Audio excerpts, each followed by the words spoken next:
हे काही धपाटं वगैरे नाही आहे. हे आहे वरणापासून बनवलेली पोळी.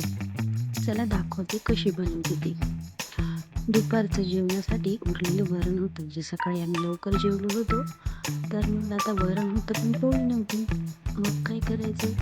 तर मग मी ठरवलं की ही वरणाची पोळी तयार करूया. जी पारंपरिक पद्धतीने माझी आईसुद्धा करायची. आणि आमच्या खेड्यामध्ये बऱ्याच अशा बायका असे वरणाची पोळी नक्की करतात. तर चला दाखवते. सर्वात आधी मी या पिठामध्ये लसूण जिऱ्याचा कूट टाकला. त्यानंतर त्यामध्ये मी जे वरण होतं ते वरण ॲड केलं आणि चांगलं एकजीव केलं. त्यामध्ये चटणी, मीठ आणि थोडीशी हळदसुद्धा टाकली. तुम्ही तेलसुद्धा टाकू शकता किंवा ओवासुद्धा घालू शकता.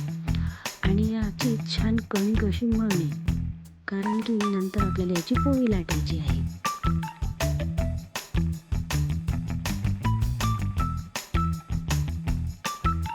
बघा, मी याची कणिक मळून घेतलेली आहे आणि आता या कणकेची आपण पोळी लाटणार आहोत.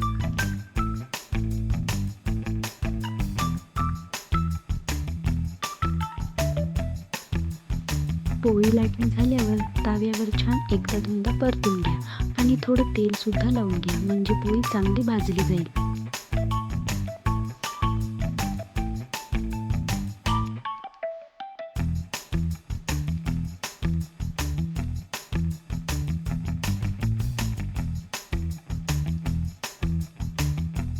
रेडी झाली आहे आपली पोळी.